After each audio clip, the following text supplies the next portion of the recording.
Hello student. Last lecture में हमने देखा था मेल रिप्रोडक्टिव सिस्टम में कौन कौन से ऑर्गन आते हैं, है ना, या कौन कौन से पार्ट्स आते हैं, ये सारी चीज़ें हमने, है ना। तो उसमें हमने देखा था प्राइमरी सेक्स ऑर्गन और सेकेंडरी सेक्स ऑर्गन, है ना। जहाँ हम सेकेंडरी सेक्स ऑर्गन को एसेसरी सेक्स ऑर्गन भी कह रहे थे। तो हम अब हर एक ऑर्गन के बारे में थोड़ा सा डिटेल से जानते हैं ना। तो पहले स्टार्ट करते हैं प्राइमरी सेक्स ऑर्गन। तो प्राइमरी सेक्स ऑर्गन में आपने क्या देखा था? टेस्टिस, जिसका संख्या कितना था? 1 पेयर, यही था ना। तो आज हम जानते हैं इस टेस्टिस के बारे में डिटेल से कि ये टेस्टिस का स्ट्रक्चर क्या होता है और ये किस फंक्शन को परफॉर्म करता है ना।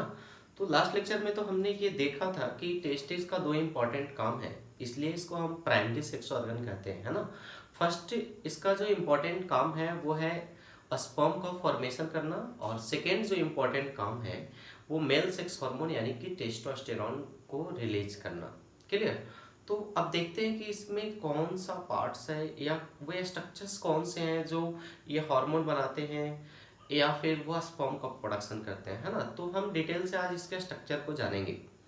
सबसे पहले हमें ये समझना है कि टेस्टिस जो है वो एब्डोमिनल कैविटी से बाहर होता है। क्लियर? एब्डोमिनल कैविटी से बाहर। क्लियर? तो एब्डोमिनल कैविटी से बाहर एक पाउच लाइक स्ट्रक्चर में ये पाया जाता है, और उस पाउच को हम क्या कहते हैं?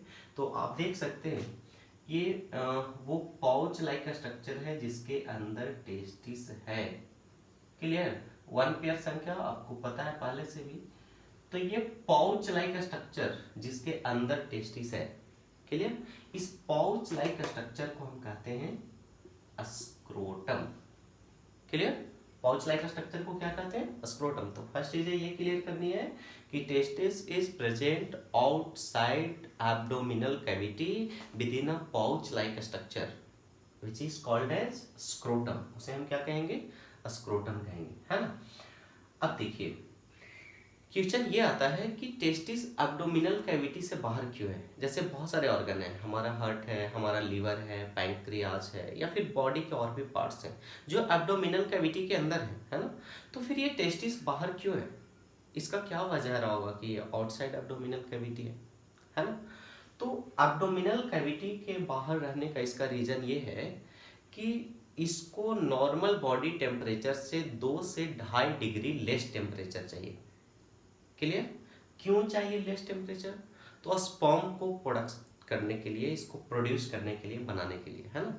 टेस्टिस स्पर्म तभी प्रोड्यूस कर पाएगा जब उसे नॉर्मल बॉडी टेम्परेचर से 2 से 2.5 डिग्री लेस टेम्परेचर प्रोवाइड होगा, है ना। और अगर यह ऑर्गन एब्डोमिनल कैविटी में होता या बॉडी के अंदर होता तो इसका भी टेम्परेचर उतना ही होता जितना नॉर्मल बॉडी का टेम्परेचर होता है। तो ऐसे केसेस में टेस्टिस कभी भी स्पर्म का प्रोडक्शन नहीं कर पाता, है ना। कुछ केसेस में ऐसे बेबी डेवलप हो जाते हैं जिसमें टेस्टिस बॉडी से बाहर नहीं आ पाता है। क्लियर? तो ये इस तरह के पर्सन्स में या इस तरह के केसेस में क्या होता है कि वो फर्टाइल नहीं हो पाते, यानी कि वो बेबी डेवलप करने में वो सक्षम नहीं हो पाते, है ना।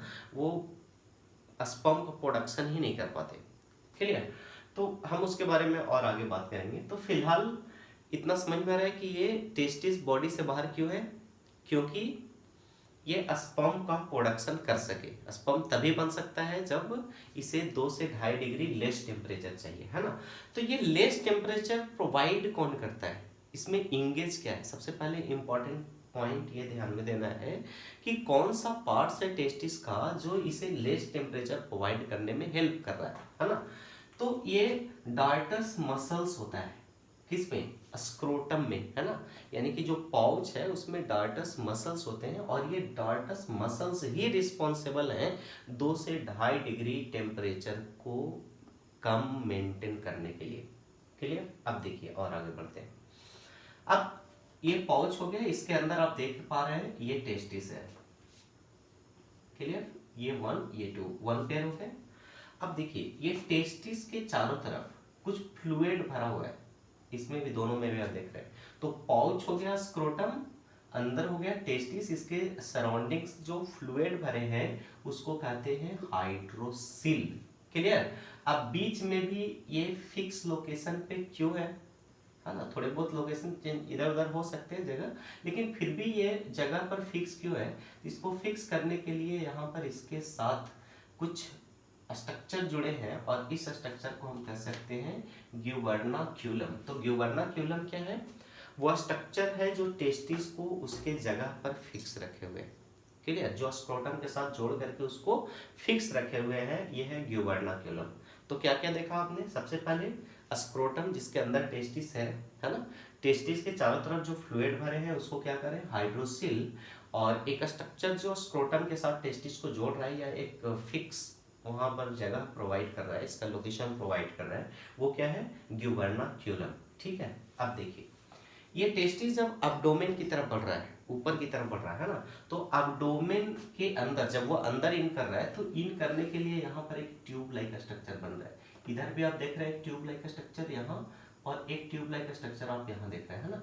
तो इस ट्यूब लाइक स्ट्रक्चर को हम कह रहे हैं इनग्विनल कनाल, क्लियर। इस इनग्विनल कनाल से क्या होगा, टेस्टिस से कोई ट्यूब अराइज होगा, और वो ट्यूब एब्डोमिनल कैविटी में अंदर की तरफ इन करेगा, है ना। क्या कौन सा ट्यूब इन करेगा वो हम आगे जानेंगे। फिलहाल टेस्टिस कहाँ है, आपको दिख रहा है ना, स्क्रोटम का है, आपको दिख रहा है, स्क्रोटम का कौन सा पार्ट टेम्परेचर मेंटेन कर रहा है, ये चीजें आप समझ रहे हैं। टेस्टिस के सराउंडिंग जो फ्लूइड भरा हुआ है वो आप समझ पा रहे हैं, है ना। ग्यूबर्नाक्यूलम ये क्या है आपको पता है, इस तरह का स्ट्रक्चर है जो टेस्टिस को एक फिक्स लोकेशन दे रहा है यहाँ पर, है ना। और इसके बाद एक चीज और है, स्पर्मेटिड कॉर्ड। ये स्पर्मेटिड कॉर्ड है, जैसे मान लीजिए कि इस तरह से टेस्टिस है, इस तरह से, है ना, और ये इस तरह से वन पेयर टेस्टिस है, तो ये पूरा स्ट्रक्चर जिसके सहारे ये नीचे की तरफ लटक रहा है, या नीचे की तरफ ये इस तरह से हैंगिंग फॉर्म में है, तो ये जो स्ट्रक्चर जिसके बेसिस पे ये पूरा नीचे, है ना, अटैच्ड है, तो ये पूरा जो बेस है जिसके सहारे ये जुड़ रहा है, इसको कहते हैं spermatid cord, clear. Spermatid cord में क्या है, इसके अंदर आप देखेंगे तो इसके अंदर ब्लड वेसल्स है ना, जो इस न्यूट्रिएंट प्रोवाइड करेंगे, जिसके थ्रू सारे चीजें आएंगे न्यूट्रिएंट। तो ये ब्लड वेसल्स है इसके अंदर, और क्या है इसमें, ब्लड वेसल्स के अलावा तो इसमें नर्व सेल है ना, न्यूरॉन्स का नेटवर्क है इसके अंदर, है ना। तो ये सारी चीजें हैं स्पर्मेटिड कॉर्ड में, क्लियर। अब देखिए तो ये तो आपने टेस्टिस का एक ओवरव्यू स्ट्रक्चर आपने देख लिया कि इस तरह से है। अब इसके हम इंटरनल स्ट्रक्चर की तरफ आते हैं, क्लियर। इंटरनल स्ट्रक्चर में हम देखें तो बाहर की तरफ से टेस्टिस जो है वो दो लेयर से घिरा हुआ है ना, दो इंपॉर्टेंट लेयर है। वो इंपॉर्टेंट लेयर क्या है, तो सबसे पहला जो बाहर का लेयर है वो है टुनिका वैजिनैलिस, है ना। टुनिका वैजिनैलिस जो कि बाहर का लेयर आपको यहाँ पर दिख रहा है, ठीक है।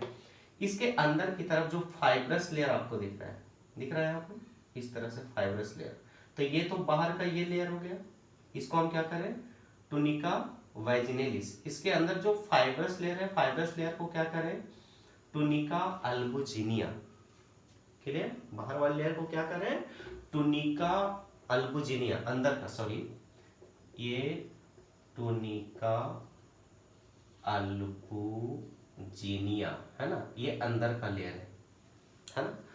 ये टुनिका अल्बुजिनिया कैसा है जी, तो ये फाइब्रस है, ठीक है। और इसका कलर अगर देखें तो ये कैसा है, वाइट कलर का है, इंपॉर्टेंट है, याद हो जाएगा। अब देखिए ये टुनिका अल्बुजिनिया ही अंदर की तरफ फोल्ड हो रहा है, इन फोल्ड्स हो रहा है, यानी कि अंदर की तरफ ये मुड़ रहा है, क्लियर। और अंदर की तरफ फोल्ड होने से ये क्या कर रहा है, टेस्टिस को छोटे छोटे कंपार्टमेंट्स में बांट दे रहा है। समझना है ध्यान से। सबसे पहले तो टेस्टिस दो लेयर से घिरा हुआ है, बाहर वाले लेयर को हम क्या करें, टुनिका वैजिनैलिस, अंदर वाले लेयर को क्या करें, टुनिका अल्बुजिनिया। टुनिका अल्बुजिनिया कैसा है, फाइब्रस है, और ये व्हाइट कलर का है ना। और ये टुनिका अल्बुजिनिया इनफोल्ड्स हो रहा है, अंदर की तरफ मुड़ रहा है, और मुड़ने के बाद क्या कर रहा है, टेस्टिस को अलग अलग कंपार्टमेंट्स में डिवाइड कर रहा है ना। तो ये हर एक कंपार्टमेंट्स, जो छोटा छोटा कंपार्टमेंट्स बन रहा है, इस कंपार्टमेंट्स को कहते हैं टेस्टिक्युलर लोब्यूल, ठीक है। क्या कहते हैं इसको, टेस्टिक्युलर लोब्यूल। और इसकी संख्या जो है वो अप्रोक्स 250 होता है, 250, क्लियर। तो total number of testicular lobule is about 250। ये 200 से 300 होता है, लेकिन एवरेज हम इसको मानते हैं 250। तो हम ये कह सकते हैं कि each testis is divided into about 250 compartments and each compartments are called as testicular lobule. हर एक कंपार्टमेंट्स को टेस्टिकुलर लोब्यूल कहते हैं, है ना। अब इसको कंपार्टमेंट में डिवाइड कौन कर रहा है, ये तो आपने देखा। तो कंपार्टमेंट में डिवाइड कर रहा है टुनिका अल्बुजिनिया, ये अंदर की तरफ फोल्ड होकर कंपार्टमेंट बना रहा है ना। तो ये जो अंदर का फोल्ड बन रहा है इस तरह से इलोंगेटेड फोल्ड, हम इस फोल्ड को क्या कहेंगे, इस फोल्ड को कहेंगे टेस्टिक्यूलर सेप्टम। क्लियर, क्या कहेंगे इसे, टेस्टिक्यूलर सेप्टम। तो सबसे बाहर का लेयर टुनिका वैजिनलिस, उसके अंदर का लेयर टुनिका अल्बुजिनिया। टुनिका अल्बुजिनिया का काम क्या है, वो कंपार्टमेंट बना रहा है। हर एक कंपार्टमेंट को क्या कहते हैं, टेस्टिक्यूलर लोब्यूल। उसकी संख्या कितनी है, 250, है ना। और ये अंदर की तरफ फोल्डिंग को ये कंपार्टमेंट्स को बनने के लिए अंदर की तरफ जो ये स्ट्रक्चर बन रहा है इन फोल्ड्स, उसको हम कहेंगे टेस्टिक्यूलर सेप्टम, जिससे छोटे छोटे कंपार्टमेंट्स एक दूसरे से सेपरेट हो रहे हैं, है ना। इतनी तक क्लियर हो गई। अब हर एक टेस्टिक्यूलर लोब्यूल के अंदर क्या है, हर एक टेस्टिक्यूलर लोब्यूल के अंदर 1 से 3 हाईली क्वाइल्ड टिब्यूल है। क्लियर, इसकी संख्या कितनी है जी, 1 से 3, है ना। हाईली क्वाइल्ड, बहुत ज्यादा मुड़ा हुआ है। और उस हाईली क्वाइल्ड टिब्यूल को हम क्या कह रहे हैं, seminiferous tubule. Clear, highly coiled tubule को हम क्या कर रहे हैं, सेमिनिफेरस टिब्यूल। और इसकी संख्या कितनी हो सकती है, 1 हो सकती है, 2 हो सकती है, या 3 हो सकती है, यानी कि 1 से 3 के बीच में हो सकती है। ठीक है, अब देखिए ये सेमिनिफेरस टिब्यूल क्या हो रहा है, आपस में फ्यूज हो रहे हैं, आपस में जुड़ रहे हैं, है ना। और जुड़ने से क्या हो रहा है, यहाँ पर नेटवर्क लाइक स्ट्रक्चर बन रहा है ना। तो seminiferous tubule join together to form a network like structure या network like pattern that will be called as rete testis. Clear, तो सेमिनिफेरस टिब्यूल जुड़कर क्या बना रहा है, रेटिटेस्टिस। अब ये रेटिटेस्टिस कुछ डक्ट के हेल्प से ओपन हो रहे हैं, बाहर की तरफ खुल रहे हैं, और ये डक्ट को हम कहेंगे वसा इफ्रेंसिया। क्लियर, क्या कहेंगे इसको, वसा इफ्रेंसिया, है ना। अब ये वसा इफ्रेंसिया एक कॉमन डक्ट से जुड़ रहा है, यहां पर समझना है, वसा इफ्रेंसिया एक कॉमन डक्ट से जुड़ रहा है, और इस कॉमन डक्ट को कहते हैं इपिडिडाइमिस। क्या कहते हैं इसको, इपिडिडाइमिस, है ना। इस इपिडिडाइमिस को हम 3 हिस्से में बांट सकते हैं। ये जो सबसे ऊपर का है इसको कहते हैं कैप्यूटिपिडिडाइमिस। क्या कहते हैं इसको, कैप्यूटिपिडिडाइमिस, या इसको हम कह सकते हैं कि ये इपिडिडाइमिस का हेड पोर्शन है। क्लियर, ये क्या हो गया, हेड।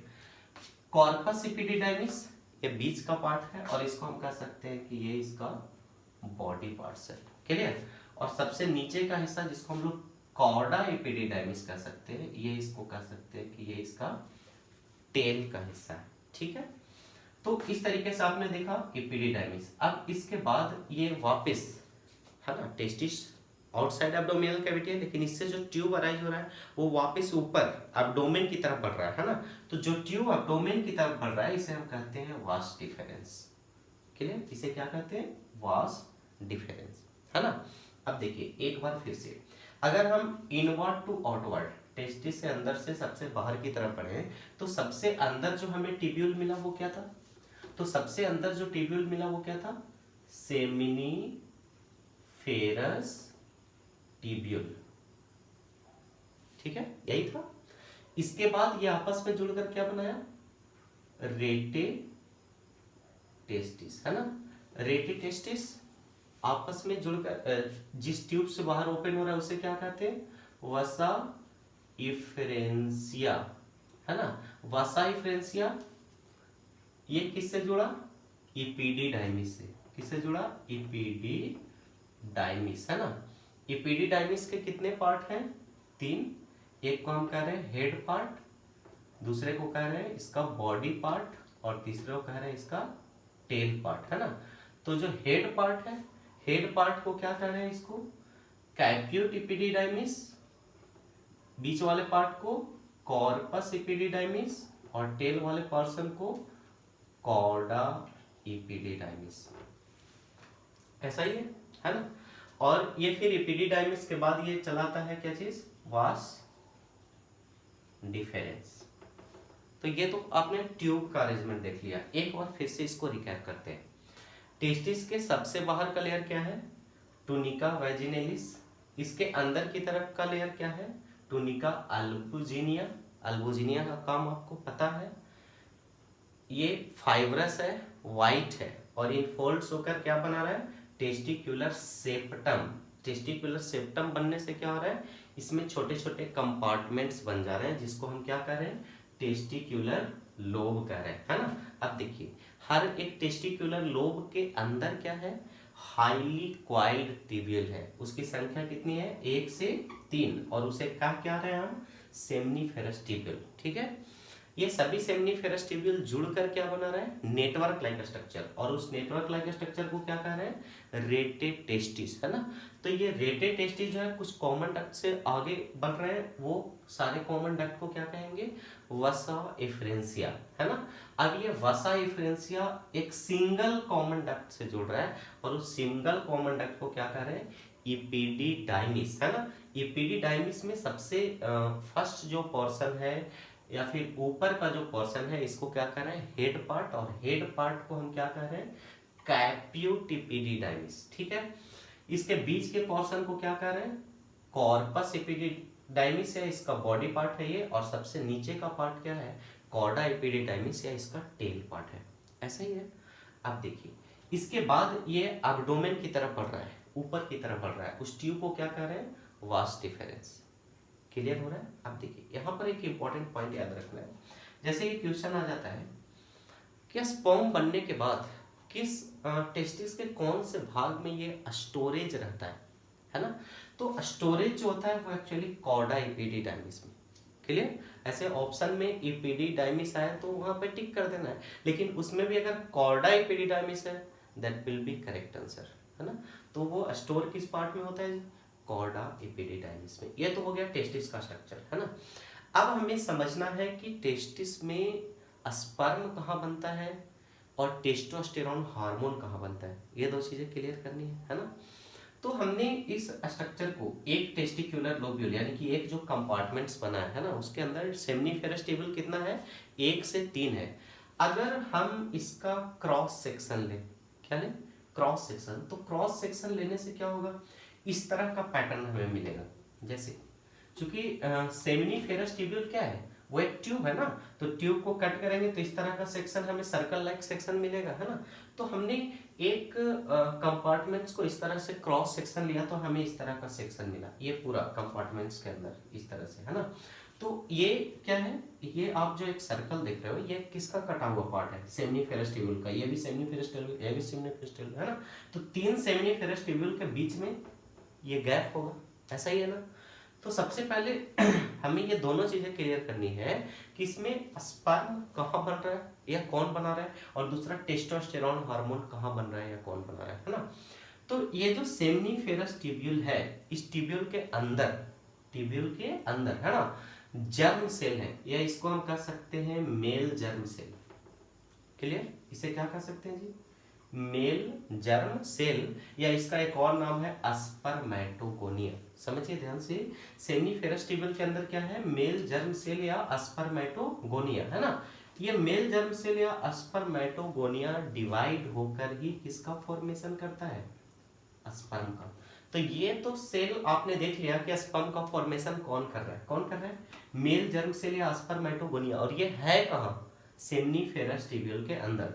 तो दो चीजें क्लियर हो रही है। सबसे पहले ये क्वेश्चन आया कि स्पर्म बनता कहाँ है, इनसाइड सेमनीफेरस ट्यूब्यूल, बनाता कौन है, मेल जर्म सेल या स्पर्मेटोगोनिया, ये क्लियर हो गया। लेकिन स्पर्म जब बनते रहता है तो इसे न्यूट्रिशन की जरूरत होती है, क्लियर। और इस न्यूट्रिशन को प्रोवाइड कौन करता है, सर्टोली सेल। कौन प्रोवाइड करता है, सर्टोली सेल। तो आप देख रहे हैं मेल जर्म सेल के बीच में कुछ इस तरह से इलोंगेटेड सेल है, इलोंगेटेड लंबे सेल जो है इसके बीच बीच में, है ना। तो ये जो इलोंगेटेड सेल है इसी को क्या कहते हैं, सर्टोली सेल, या इसका एक और नाम है नर्स सेल। क्लियर। तो स्पर्म बना कौन रहा है, मेल जर्म सेल या स्पर्मेटोगोनिया, लेकिन इस स्पर्म को डेवलप होने के लिए या बनने के लिए न्यूट्रिशन कौन प्रोवाइड कर रहा है? सर्टोली सेल, है ना। तो सर्टोली सेल का काम क्या हो गया? प्रोवाइड न्यूट्रिशन, न्यूट्रिशन दे रहा है स्पर्म को डेवलप होने के लिए। ये तो क्लियर हो गया भाई स्पर्म का मामला, है ना। इसके बाद दूसरा इसका काम आता है टेस्टोस्टेरोन हार्मोन का मामला। तो अब हम आते हैं सेमनीफेरस ट्यूब्यूल के बाहर की तरफ। तो बाहर थोड़ा बहुत गैप है, जैसे यहाँ भी आप देखेंगे ये सेमनीफेरस ट्यूब्यूल है, ये है, ये है, तो बीच में आपको गैप दिख रहा है ना। इस गैप को क्या कहते हैं? इसको कहते हैं इंटरस्टिशियल स्पेस। क्लियर? इस गैप को जो सेमनीफेरस ट्यूब्यूल के बीच में दिख रहा है, इस गैप को क्या कहते हैं? इंटरस्टिशियल स्पेस, है ना। और इस इंटरस्टिशियल स्पेस में बहुत छोटे सेल का क्लस्टर होता है, पूरा ग्रुप होता है छोटे सेल्स का, काफी छोटे होते हैं ये सेल, है ना। और इस सेल को कहते हैं लीडिक सेल। ठीक है, लीडिक सेल या इसको कह सकते हैं इंटरस्टिशियल सेल। क्लियर? क्या कर सकते हैं? लीडिक सेल्स या इंटरस्टिशियल सेल। और यही लीडिक सेल या इंटरस्टिशियल सेल का ही काम है कि ये क्या सीक्रेट करता है? ये सीक्रेट करता है टेस्टोस्टेरोन हार्मोन। ठीक है, तो आपने इस तरह से देखा टेस्टिस का स्ट्रक्चर, है ना। इसके बाद आपने देखा इसका इंटरनल स्ट्रक्चर, किस तरह से इसमें सारे पार्ट्स अरेंज है। इसके बाद आपने देखा कि इसमें स्पर्म का प्रोडक्शन कौन कर रहा है और टेस्टोस्टेरोन हार्मोन का प्रोडक्शन कौन कर रहा है ना। तो ये तो क्लियर हुआ हमारा मेल रिप्रोडक्टिव सिस्टम में प्राइमरी सेक्स ऑर्गन, है ना। इसके बाद हम क्लियर करेंगे सेकेंडरी सेक्स ऑर्गन, जो सपोर्टिव सेक्स ऑर्गन है ना, इससे इन्वॉल्व है। तो आज के लेक्चर में बस इतना ही।